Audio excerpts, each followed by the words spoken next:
Yeah, that was much better performance, definitely. And we have to understand Rome never built in one day. So Welcome, Sports Nation, to Sports DTM, the sports channel where we call sports down the middle. You can expect the latest in sports news, views, and reviews from our resident analysts. No sports topic is too controversial, and no team or player is above criticism. So just smash that subscribe button and ring that notification bell to make sure you don't miss out on our balanced offering of riveting sports content. And don't forget to like, share, and leave a comment below. Welcome to Sports DTM. Greetings, Sports DTM fans, and welcome to another episode of Sports Down the Middle, your channel of undiluted sports content. Raymond and I are here to review the recently concluded T20 match between the West Indies and Pakistan in Pakistan. Not the result that we expected, Raymond. not the result you expected. But I can see some improvement. We expected a loss in a sense. But we can see some improvement, and yeah. So West Indies won the toss and decided to bowl first again. Pakistan made 172 for 8 of their 20 overs. And if you look at the scorecard, a much better showing by the West Indies bowlers. Rizwan, 38 off 30. The top scorer for Pakistan. And if we're to look at the West Indies bowlers who brought in the spinner, Raymond, that we spoke about, but not for the fast bowler, but for Devon Thomas. The bowlers for the West Indies, we saw Akil Hussain bowling 4 overs, impressive 16 runs, just 1 wicket, and economic rate of 4 runs per over. O'Shane Thomas, 3 overs, 35 runs, 1 wicket, or economic rate of close to 12. Shepherd, 3 overs, 29 runs, 1 wicket. Aiden Walsh, who came in, the spin bowler that we asked to come in, bowled 4 overs, 30 runs, 1 wicket, economic rate of 7.5.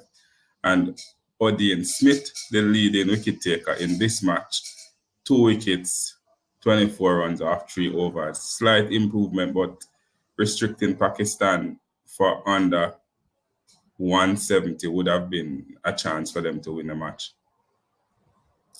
Yeah, Kurt, most definitely. If they had actually limited them to 150 or so, we'd actually give the batsmen a better chance of actually, putting up a good score and beating and winning the game pretty much. The extras, if you notice, the extras were 11 runs. So if you were a little bit more disciplined and probably keep that to probably around 3 or so, I know it's a hard task, you'd probably have a closer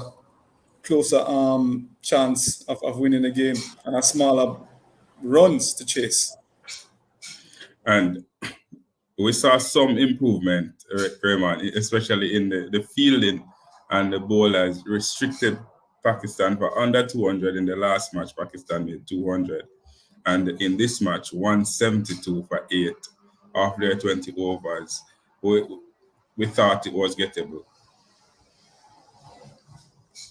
Yeah, we thought it was gettable. I mean, it's from you below 200, you think that you send a good shot. And at 172, you think that it's a stretch, but it was gettable. Regrettable, that never happened, believe me. And then when the West Indies turned to bat, opening with Hope and Brandon King again, we saw where Hope didn't stay out there for long, and this time he never waste much of the ball, either 1 or 6 balls.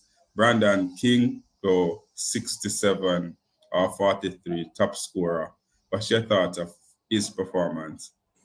Yeah, Brandon King, excellent performance that against a big time team of Pakistan. So it's one for the future. He got his shot and took it extremely well, opening, pretty much at the opening of the batting, and actually steadied the ship as long as possible. Stood there and had many partnership throughout as persons came and fall around him, he stood strong and top scored. Yeah, and talking about partnership, he had a 54-run partnership with Nicholas Puran, but batting at number 3, Brooks, and we spoke about the performance of the person who's batting at number 3, and we asked, where's Bravo? We're still not seeing Bravo, but Brooks never looked like the number 3 batsman that we wanted, especially against Pakistan. No. Brooks really, it's either you replace Brooks with Bravo, or you probably put Brooks further down and probably bring up Powell. Because Brooks Right. wasn't up for it at all. And Powell, Powell play already. Once it was definitely, you can't have him down there. Expect to steady the ship. When when Powell comes in right there, you're expecting a lot of, swing and going for the boundary and putting some serious runs on the board. And at one stage, it looked like West Indies could have pulled it off, but then 3 wickets or 4 wickets for 13 runs really took it away from us.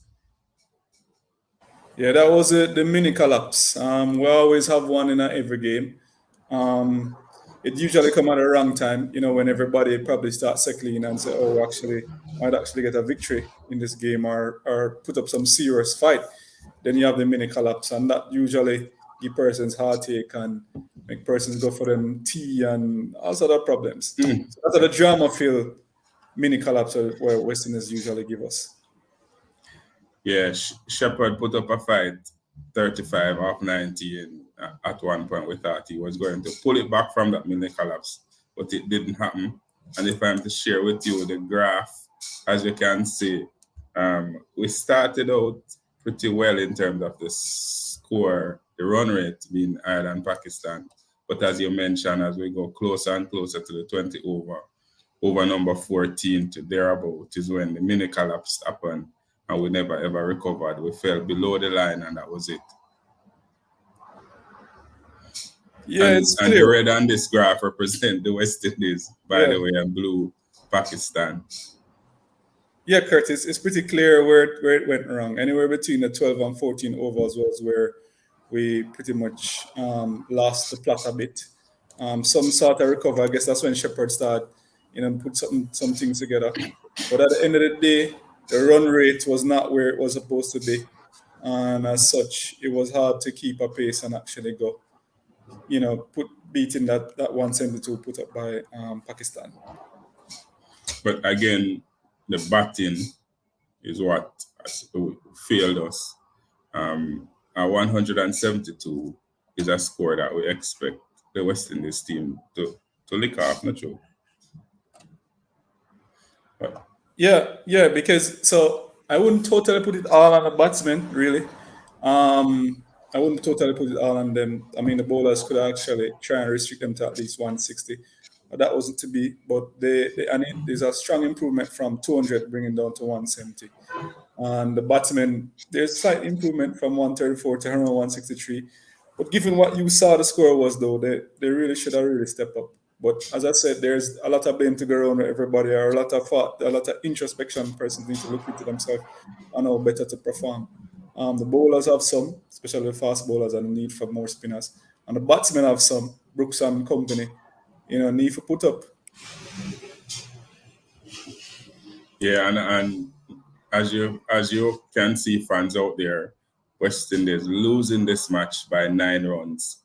So close, but yet so far as Pakistan takes a 2-0 lead in this 3-match T20 series. Pakistan batting first, 172 for 8 of their 20 overs. West Indies all out for 163 of their 20 overs. Close. So they're getting closer and closer. So hopefully the next match, we will have something to cheer about, to celebrate West Indies beating Pakistan in Pakistan. Fans out there, we would love to hear from you by you leaving your comments in the comment section below. What's your thoughts on this performance by the team in Pakistan? Leave all those comments in the comment section below. And always remember to like, to share, and to subscribe. And to tell a friend, to tell a friend, to tell a friend, to tell all of them friends to come and join the Sports DTM family. This has been another episode of Sports Down the Middle. Be blessed.